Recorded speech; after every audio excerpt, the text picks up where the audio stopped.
Hi hello friends, welcome back to my channel. ಎಲ್ಲರೂ ಹೇಗಿದ್ದೀರಾ? I hope ಎಲ್ಲರೂ ಚೆನ್ನಾಗಿದ್ದೀರಾ ಅಂತ ಅಂದ್ಕೊಳ್ತೀನಿ. ಹಾಗೆ ಇವತ್ತಿನ ಬ್ಲಾಗ್ನ ಶುರು ಮಾಡ್ತಾ ಇದ್ದೀನಿ. ಆಲ್ರೆಡಿ ಆಫ್ಟರ್ನೂನ್ ಆಗಿದೆ ಟೈಮು. ಸೊ ಇವಾಗಿನ ಮಧ್ಯಾಹ್ನದ ಬ್ಲಾಗ್ ಎಲ್ಲ ಶುರು ಮಾಡ್ತಾ ಇದ್ದೀನಿ. ಮಾರ್ನಿಂಗ್ ಎಲ್ಲ ಕೆಲಸಗಳು ಮುಗಿಸಿ ಸ್ವಲ್ಪ ನಾಳೆ ಹಬ್ಬ ಎಲ್ಲ ಇರೋದ್ರಿಂದ ಸ್ವಲ್ಪ ಮನೆಯೆಲ್ಲ ಕ್ಲೀನ್ ಮಾಡ್ಕೊಳ್ಳೋಣ ಅಂತ ಅಂದ್ಬಿಟ್ಟು ಕೆಲವೊಂದು ಕೆಲಸಗಳು ಮಾಡ್ಕೊಳ್ತಾ ಇದ್ದೀನಿ. ಮನೆಯೆಲ್ಲ ಕ್ಲೀನ್ ಮಾಡೋದಿದೆ. ಸೊ ಇವಾಗ ತಾನೇ ಜಸ್ಟ್ ನಾನು ಅಡುಗೆ ಮನೆಯೆಲ್ಲ ಕ್ಲೀನ್ ಮಾಡ್ಕೊಂಡಿದ್ದೀನಿ. ನಿಮಗೆ ಗೊತ್ತು, ಈ ಸೆಕೆನಲ್ಲಿ ಈ ಬಿಸಿಲಲ್ಲಿ ಹೆಂಗಾಗುತ್ತೆ ಅಂತ ಹೇಳಿಬಿಟ್ಟು ಸೊ ಸ್ವಲ್ಪ ಬ್ರೇಕ್ ತೊಗೊಂಡು ನಾನು ಸ್ವಲ್ಪ ಕೆಲಸಗಳನ್ನ ಮುಗಿಸ್ತಾ ಇದ್ದೀನಿ. ಇಲ್ಲಾಂದರೆ ಒಂದೇ ಸಲ ಮನೆ ಕೆಲಸನ ಮುಗಿಸ್ಲಿಕ್ಕೆ ಆಗೋದೇ ಇಲ್ಲ. ಫುಲ್ಲು ಸೆಕೆ ಆಗ್ತಾ ಇರುತ್ತೆ. ಈ ವೆದರ್ಗೂ ಅದಕ್ಕೂ ಹಿಂಗೆ ಅನ್ನಿಸ್ತಿದೆ ಅಂದರೆ ಫುಲ್ ಸೆಕೆ ಕಂಟಿನ್ಯೂಸ್ ಆಗಿ ಕೆಲಸ ಮಾಡಿದ್ರೆ ಸಾಕು ಸ್ವಲ್ಪ ಟಯರ್ಡ್ ಆದಂಗೆ ಫೀಲ್ ಆಗೋದು ಮತ್ತು ಸೆಕೆ ಅಂತ ಅನ್ನಿಸ್ತಾ ಇರುತ್ತೆ. ಸೊ ಹಾಗಾಗಿ ನಾನು ಏನು ಮಾಡ್ತಿದ್ದೀನಿ, ಮಧ್ಯ ಸ್ವಲ್ಪ ಬ್ರೇಕ್ ತೊಗೊಂಡು ಹಾಗೆ ಕೆಲವೊಂದು ಕೆಲಸಗಳು ಮಾಡ್ಕೊಳ್ತಾ ಇದ್ದೀನಿ. ಹಾಗೆ ಇನ್ನು ನಾನು ಮನೆ ಕಸ ಎಲ್ಲ ಗುಡಿಸಿ ಒರೆಸ್ಕೊಂಡಿಲ್ಲ. ಅದನ್ನು ಆ್ಯಕ್ಚುಲಿ ಸಾಯಂಕಾಲ ಮಾಡ್ಕೊಳ್ಳೋಣ ಒಂದು 4-5 ಗಂಟೆಗೆ ಅಂತ ಅಂದ್ಕೊಂಡಿದ್ದೀನಿ. ಏನಕ್ಕಂದ್ರೆ ನಾಳೆ ದೇವ್ರ ಸಾಮಾನೆಲ್ಲ ತೊಳೆದು ದೀಪ ಹಚ್ಚೋದಿದೆ. ಸೊ ಹಾಗಾಗಿ ಸಾಯಂಕಾಲದ ಮೇಲೆ ಮನೆಯೆಲ್ಲ ಒರೆಸ್ಕೊಂಡ್ರೆ ನಂಗೆ ನಾಳೆಗೆ ಪೂಜೆ ಎಲ್ಲ ಮಾಡೋದಕ್ಕೆ ಸರಿ ಹೋಗುತ್ತೆ. ಈವ್ನಿಂಗ್ ಎಲ್ಲ ಮುಗಿಸ್ಕೊಳ್ಳೋಣ ಮನೆಯದೆಲ್ಲ ಅಂತ ಅಂದ್ಬಿಟ್ಟು ಇವಾಗ ಜಸ್ಟ್ ನಾನು ಅಡುಗೆ ಮನೆ ಕೆಲಸ ಅಷ್ಟೇ ಮುಗಿಸ್ಕೊಂಡಿದ್ದೀನಿ. ಹಾಗೆ ತುಂಬ ಜನ ಏನಂತ ಹೇಳಿದ್ರೆ ಕೇಳ್ತಾಯಿದ್ರಿ, ನಾನು ನಿನ್ನೆ ವಿಡಿಯೋ ಹಾಕಿದ್ದೆ ಮನೆ ನೋಡ್ಲಿಕ್ಕೆ ಹೋಗಿದ್ದೀವಿ ಅಂತ ಅಂದ್ಬಿಟ್ಟು. ಸೊ ಆ ಮನೆ ನೀವು ತೊಗೊಳೋದಿಕ್ಕೆ ನೋಡ್ತಿರೋದ ಅಂತ. ಇಲ್ಲ, ಆ್ಯಕ್ಚುಲಿ ನಾವು ಹೋಗಿದ್ದಿದ್ದು ಯಾವುದೋ ಒಂದು ಸೈಟ್ ನೋಡಬೇಕಂತ ಕರ್ಕೊಂಡು ಹೋಗಿದ್ದಿದ್ದು ಶಿವು ಅವರು, ಯಾರ್ದೋ ಅವ್ರ ಫ್ರೆಂಡ್ ಯಾರ್ದು ತೋರಿಸೋದಕ್ಕೆ ಅಂತ. ಅವಾಗ ಹಾಗೆ ಹೋಗಿದ್ವಲ್ಲ. ಸೊ ಮನೆಯೆಲ್ಲ ಕನ್ಸ್ಟ್ರಕ್ಷನ್ ಆಗ್ತಾಯಿತ್ತು. ಸೊ ಆ ಪ್ಲ್ಯಾನ್ ಎಲ್ಲ ನೋಡೋಣ ಅಂತ ಅಂದ್ಬಿಟ್ಟು ಹಂಗೆ ಹೋಗಿದ್ದು. ಆ್ಯಕ್ಚುಲಿ ನಮ್ಮದು ಈಸ್ಟ್ ಫೇಸ್ ಇರ್ತದೆ. ಅದನ್ನೆಲ್ಲ ನೋಡಿದ್ರೆ ಕೆಲವೊಂದು ಐಡಿಯಾಗಳು ಬರುತ್ತೆ. ನಾವು ಮನೆ ಕಟ್ಟಬೇಕಾದ್ರೆ ಅದನ್ನೆಲ್ಲ ಯೂಸ್ ಮಾಡ್ಕೋಬೋದು. ಯಾವ್ಯಾವ ಪ್ಲೇಸ್ಗೆ ಏನೇನು ಬರುತ್ತೆ ಅಂತ ನೀಟಾಗಿ ಒಂದು ಐಡಿಯಾ ಸಿಗುತ್ತೆ ಅಂತ ಅಂದ್ಬಿಟ್ಟು ನೋಡೋಣ ಅಂತ ಅಂದ್ಬಿಟ್ಟು ಜಸ್ಟ್ ನೋಡ್ತಾ ಇದ್ದಿದ್ದು. ಏನಕ್ಕಂದರೆ ತುಂಬ ಜನ ಕೇಳ್ತಾಯಿದ್ರಿ, ಎಲ್ಲಿ ತೊಗೊಳ್ತಾ ಇದ್ದೀರಾ, ಏನು ಎತ್ತ, ನಿಮಗೆ ತೊಗೋತಾ ಇರೋದಾ ಅಂತೆಲ್ಲ ಕೇಳ್ತಾಯಿದ್ರಿ. ಸೊ ಅದು ಜಸ್ಟ್ ನಾವು ನೋಡೋಕ್ಕೆ ಹೋಗಿದ್ದಿದ್ದಷ್ಟೇ. ಸೇಮ್ ಈಸ್ಟ್ ಫೇಸಲ್ಲೇ ಇತ್ತಲ್ಲ ನಮ್ಮದು ಸೈಟ್ ಕೂಡ. ಒಂದು ಪ್ಲ್ಯಾನ್ ಸಿಗುತ್ತೆ, ಯಾವ ಸೈಡ್ಗೆ ಹೆಂಗೆ ಏನೇನು ಬರ್ಬೋದು ಅಂತ ಗೊತ್ತಾಗುತ್ತೆ ಅಂತ ಅಂದ್ಬಿಟ್ಟು ಖಂಡಿತ ನಾನು ಕೂಡ ಮನೆ ಏನಾದರೂ ಕಟ್ತೀನಿ ಅಂತ ಅಂದರೆ ಖಂಡಿತ ನಿಮ್ಮ ಜೊತೆ ನಾನು ಶೇರ್ ಮಾಡ್ಕೊಳ್ತೀನಿ. ಆ ಖುಷಿ ವಿಚಾರನ ರಿವೀಲ್ ಮಾಡ್ತೀನಿ, ಆ ಥರ ಏನಾದರೂ ಇದ್ದರೆ. ಹಾಗೆ ಫ್ರೆಂಡ್ಸ್, ನಾನು ಹೇಳ್ದಾಗೆ ಸ್ವಲ್ಪ ಬ್ರೇಕ್ ತೊಗೊಂಡೆ ಕೆಲಸ ಮಾಡಬೇಕು ಈ ಸೆಕೆನಲ್ಲಿ. ಬಟ್ ನಂದು ಇನ್ನೂ ಮಧ್ಯಾಹ್ನದ ಊಟ ಕೂಡ ಆಗಿರಲಿಲ್ಲ. ಸೊ ಹಂಗಾಗಿ ಇವತ್ತು ತೊಂಡೆಕಾಯಿ ಬೇಳೆ ಸಾಂಬಾರು ಮತ್ತು ರೈಸ್ ಮಾಡ್ಕೊಂಡಿದ್ದೀನಿ. ಜೊತೆಗೆ ಹಸ್ಬೆಂಡ್ಗೆ ಬಾಕ್ಸ್ ಕಟ್ಟೋಕ್ಕೆ ಅಂತ ಹೇಳ್ಬಿಟ್ಟು ಚಪಾತಿ ಹಾಗೆ ಬೆಂಡೆಕಾಯಿ ಪಲ್ಯ. ಅವ್ರಿಗೆ ಬೆಂಡೆಕಾಯಿ ಪಲ್ಯ ಮಾಡಿದ್ದೆ. ಬೆಂಡೆಕಾಯಿ ಪಲ್ಯನ ಅವ್ರಿಗೆ ಬಾಕ್ಸ್ಗೆ ಹಾಕಿದ್ದಾಯಿತು. ಇವಾಗ ನಾನು ಸ್ವಲ್ಪ ರೈಸ್ ಹಾಕ್ಕೊಂಡು ಹಾಗೆ ಸ್ವಲ್ಪ ಸಾಂಬಾರು ಹಾಕ್ಕೊಂಡು ಊಟ ಮಾಡೋಣ ಅಂತ.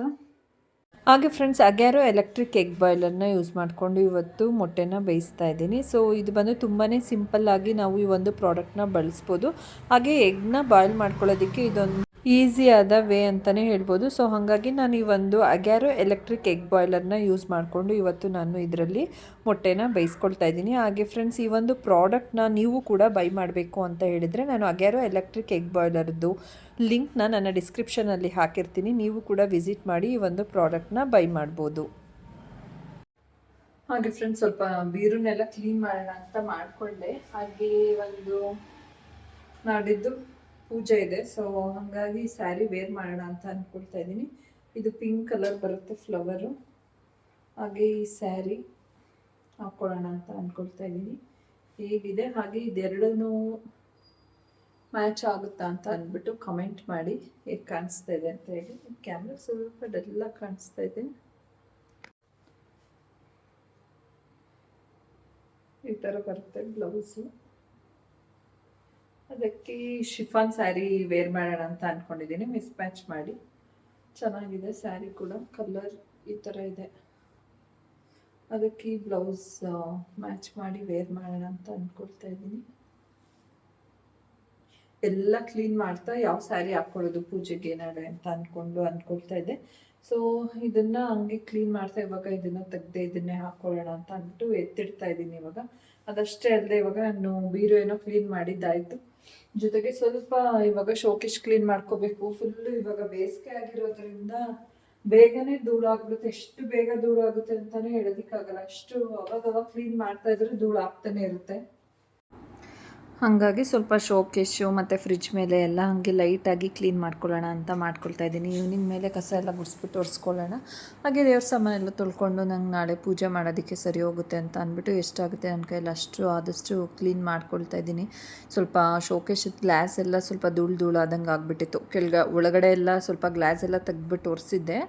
ಮೇಲ್ಗಡೆ ಸ್ವಲ್ಪ ಲೈನ್ ಥರ ಎಲ್ಲ ಆಗಿಬಿಟ್ಟಿತ್ತು. ಸೊ ಹಂಗಾಗಿ ಸ್ವಲ್ಪ ಇದನ್ನೆಲ್ಲ ಸ್ಪ್ರೇ ಮಾಡಿಕೊಂಡು ಶೋಕೇಶು ಹಾಗೆ ಫ್ರಿಜ್ ಡೋರು ಮೇಲ್ಗಡೆ ಅಂದರೆ ಮುಟ್ಟಿ ಜಾಸ್ತಿ ಕೊಳೆ ಆಗಿರುತ್ತಲ್ವ, ಸೊ ಅದನ್ನೆಲ್ಲ ಒರೆಸ್ಕೊಳ್ಳೋಣ ಅಂತ ಅಂದ್ಬಿಟ್ಟು ಒರೆಸ್ಕೊಳ್ತಾ ಇದ್ದೀನಿ. ಈ ಬೇಸಿಗೆಯಲ್ಲಿ ನಮಗೆ ಮನೆ ಕ್ಲೀನಿಂಗ್ ಅಂದರೆ ಈ ಸೆಕೆ ಜೊತೆಗೆ ಮನೆ ಕೆಲಸ ಮಾಡೋದೇನು ರಿಸ್ಕ್ ಅಂತಲೇ ಹೇಳ್ಬೋದು. ಏನಕ್ಕಂದರೆ ಸ್ವಲ್ಪ ರೆಸ್ಟ್ ತೊಗೊಂಡು ಮಾಡ್ಕೋಬೇಕು. ಆದಷ್ಟು ಸಂಜೆ ಟೈಮ್ ಅಥವಾ ಈವ್ನಿಂಗ್ ಟೈಮಲ್ಲಿ ಕೆಲಸ ಮಾಡಿಕೊಂಡ್ರೆ ಸ್ವಲ್ಪ ಆರಾಮಂತ ಅನಿಸುತ್ತೆ. ಮಧ್ಯಾಹ್ನದ ಟೈಮ್ ಸ್ವಲ್ಪ ರೆಸ್ಟ್ ಮಾಡೋಣ ಅನಿಸ್ತಿರುತ್ತೆ. ಸೊ ಹಂಗಾಗಿ ನಾನು ಆದಷ್ಟು ಅಡುಗೆ ಕೆಲಸ ಎಲ್ಲ ಮಾರ್ನಿಂಗ್ ಟೈಮೇ ಮಾಡ್ಕೊಳ್ಳೋದಕ್ಕೆ ಇಷ್ಟಪಡ್ತೀನಿ. ಸೊ ಹಾಗಾಗಿನೇ ಸಾಂಬಾರಾಗಿರ್ಬೋದು, ಟಿಫನ್ ಆಗಿರ್ಬೋದು ಒಟ್ಟಿಗೆ ಮಾಡಿ ಇಟ್ಬಿಡ್ತೀನಿ ಬೆಳಿಗ್ಗೆನೆ. ಮಧ್ಯಾಹ್ನ ಏನಿದ್ರು ಜಸ್ಟ್ ರೈಸ್ ಮಾಡ್ಕೊಳ್ಳೋದಷ್ಟೇ. ಹಂಗಾಗಿ ಅಷ್ಟು ಅಡುಗೆದು ಮಧ್ಯಾಹ್ನದ್ದು ಟೈಮಲ್ಲಿ ಕೆಲಸ ಹಿಡಿಯಲ್ಲ. ಇನ್ನೇನಿದ್ರು ನೈಟ್ ಊಟಕ್ಕೆ ಮಾಡ್ಕೊಳ್ಳೋವಂಥದ್ದು. ಇಲ್ಲಾಂದರೆ ಮಧ್ಯಾಹ್ನನೇ ಅಡುಗೆನೂ ಮಾಡ್ಕೊಳ್ತೀವಿ ಅಂದರೆ ಈ ಬೇಸಿಗೆ ಟೈಮಲ್ಲಿ ಆಗೋದೇ ಇಲ್ಲ. ಇವಾಗಂತೂ ಟೆಂಪ್ರೇಚರ್ ಜಾಸ್ತಿನೇ ಇದೆ. ಸೊ ಎಲ್ಲ ಕಡೆ ಅಲರ್ಟ್ ಕೂಡ ಮಾಡ್ತಿದ್ರೆ ಆದಷ್ಟು ಜಾಸ್ತಿ ನೀರೆಲ್ಲ ತೊಗೊಳ್ಳಿ ಅಂತ ಅಂದ್ಬಿಟ್ಟು. ಈ ಟೈಮಲ್ಲಿ ಸ್ವಲ್ಪ ಎಳ್ನೀರು, ಜ್ಯೂಸು ಮತ್ತು ವಾಟರ್ ಕಂಟೆಂಟ್ ಇರೋ ಫ್ರೂಟ್ಗಳೆಲ್ಲ ಜಾಸ್ತಿ ತೊಗೊಂಡ್ರೆ ಹೆಲ್ತಿಗೂ ಒಳ್ಳೆಯದು. ಹಾಗೆ ನಾನು ಕೆಲಸ ಮಾಡ್ತಾ ಹೇಗೆ 4:00 4:30 ಆಯಿತು ಅನ್ನೋದೇ ನಂಗೆ ಗೊತ್ತಾಗಲಿಲ್ಲ. ಸೊ ಜೊತೆಗೆ ಸ್ವಲ್ಪ ಟೀ ಏನಾದರೂ ಮಾಡ್ಕೊಂಡು ಕುಡಿಯೋಣ ಅಂತ ಅಂದ್ಬಿಟ್ಟು ಟೀ ಮಾಡ್ಕೊಳ್ತಾ ಇದ್ದೀನಿ. ಟೈಮ್ ಹೆಂಗೆ ಕೆಲಸ ಮಾಡ್ತಾಯಿದ್ರೆ ನಮಗೆ ಗೊತ್ತೇ ಆಗೋಲ್ಲ ಹೇಗೆ ಹೋಗ್ಬಿಡುತ್ತೆ ಅಂತಲೇ. ಇಲ್ಲ ಅಂತ ಅಂದರೆ ಟೈಮ್ ಆಗೋದೇ ಗೊತ್ತಾಗೋದಿಲ್ಲ. ಬೇರೆ ಸಮಯದಲ್ಲಾದರೆ ಸ್ವಲ್ಪ ಟೈಮ್ ಸ್ಪೆಂಡ್ ಮಾಡ್ತಾಯಿರ್ತೀವಿ, ಟಿ ವಿ ನೋಡ್ಕೊಂಡು. ಕೆಲಸ ಮಾಡಬೇಕಾದ್ರಂತೂ ಇವಾಗಂತೂ ಕೆಲಸ ಮಾಡಬೇಕಾದ್ರಂತೂ ಫ್ಯಾನ್ ಓಡ್ತಾನೆ ಇರಬೇಕು. ಬೆಳಿಗ್ಗೆ ನೈಟ್ ಎಲ್ಲ ಫ್ಯಾನ್ ಓಡ್ತಾನೆ ಇರುತ್ತೆ. ಸೊ ಹಾಗೆ ಫ್ರೆಂಡ್ಸ್ ನೋಡ್ತಾ ಇರ್ಬೋದು ಈ ಒಂದು ಸ್ಯಾರಿ ಹೇಗಿದೆ ಅಂತ ಅಂದ್ಬಿಟ್ಟು ಕಮೆಂಟ್ ಮಾಡಿ. ಇದನ್ನು ಆ್ಯಕ್ಚುಲಿ ಸೌರ ಕಲೆಕ್ಷನ್ ಪೇಜಿಂದ ನಮ್ಮ ಸಬ್ಸ್ಕ್ರೈಬರ್ ಒಬ್ಬರು ಬುಕ್ ಮಾಡ್ಕೊಂಡಿರೋದು. ತುಂಬ ಚೆನ್ನಾಗಿದೆ ಸ್ಯಾರಿ, ತುಂಬ ಚೆಕ್ಸಲ್ಲಿ ಬರುತ್ತೆ. ಹಾಗೆ ಇದು ಬಂದು ಆಫ್ ಕ್ರೀಮಲ್ಲಿ ಬರುತ್ತೆ. ತುಂಬ ಚೆನ್ನಾಗಿದೆ. ಸೆಮಿ ಮೈಸೂರು ಸಿಲ್ಕ್ ಸ್ಯಾರಿ ಬರುತ್ತೆ. ಇದು ತುಂಬ ಅಟ್ರಾಕ್ಟಿವ್ ಆಗಿದೆ. ಸ್ಯಾರಿ ಅಂತ ಸಖತ್ ಇಷ್ಟ ಆಯಿತು. ಇದು ಆ್ಯಕ್ಚುಲಿ ಕಲರ್ ಕಾಂಬಿನೇಷನ್ ಸ್ಯಾರಿ ನನ್ನ ಹತ್ರ ಇದೆ. ಆಲ್ರೆಡಿ ನೀವು ನೋಡಿರ್ತೀರ ಈ ಸ್ಯಾರಿನ. ಹಾಗೆಯೇ ನಾನು ಹೇಳ್ದಾಗೆ ಫ್ರೆಂಡ್ಸ್, ಇನ್ನು ಬರೋ ದಿನಗಳಲ್ಲಿ ನಾನು ಒಂದು ಖುಷಿ ವಿಚಾರನ ನಿಮ್ಮ ಜೊತೆ ಶೇರ್ ಮಾಡ್ಕೋತೀನಿ ಅಂತ ಹೇಳಿದೆ. ಡೆಫಿನೆಟ್ಟಾಗಿ ನೆಕ್ಸ್ಟು ವಿಡಿಯೋದಲ್ಲಿ ಅದನ್ನು ಶೇರ್ ಮಾಡ್ಕೋತೀನಿ ಏನು ಎತ್ತ ಅಂತ ಹೇಳ್ಬಿಟ್ಟು. ಇವತ್ತಿನ ವಿಡಿಯೋದಲ್ಲಿ ನನಗೆ ಶೇರ್ ಮಾಡ್ಕೊಳ್ಳೋದಕ್ಕಾಗಿಲ್ಲ, ಬಟ್ ನೆಕ್ಸ್ಟ್ ವಿಡಿಯೋದಲ್ಲಿ ಡೆಫಿನೆಟ್ಟಾಗಿ ಏನು ಎತ್ತ ಅಂತ ಅಂದ್ಬಿಟ್ಟು ಶೇರ್ ಮಾಡ್ಕೊಳ್ತೀನಿ. ಹಾಗೆ ಫ್ರೆಂಡ್ಸ್, ಇವತ್ತಿನ ಈ ಒಂದು ಪುಟ್ಟ ವ್ಲಾಗ್ನ ಇಲ್ಲಿಗೆ ಎಂಡ್ ಮಾಡ್ತಾ ಇದ್ದೀನಿ. ಈ ಒಂದು ವ್ಲಾಗ್ ನಿಮ್ಗೆ ಇಷ್ಟ ಆಗಿದ್ರೆ ದಯವಿಟ್ಟು ಲೈಕ್ ಮಾಡೋದನ್ನು ಮರಿಬೇಡಿ. ಹಾಗೆ ಇನ್ನೇ ಯಾರಾದರೂ ನನ್ನ ಚಾನಲ್ಗೆ ಸಬ್ಸ್ಕ್ರೈಬ್ ಆಗದೆ ವೀಡಿಯೋಸ್ನ ನೋಡ್ತಾ ಇದ್ರೆ ದಯವಿಟ್ಟು ಸಬ್ಸ್ಕ್ರೈಬ್ ಮಾಡ್ಕೊಳ್ಳೋದನ್ನು ಮರಿಬೇಡಿ. ಹೀಗೆ ಸಬ್ಸ್ಕ್ರೈಬ್ ಮಾಡಿಕೊಂಡು ಲೈಕ್ ಮಾಡಿ, ಶೇರ್ ಮಾಡಿ, ಕಮೆಂಟ್ ಮಾಡಿ, ಹೀಗೆ ಸಪೋರ್ಟ್ ಮಾಡ್ತಾ ಇರಿ. Thank you.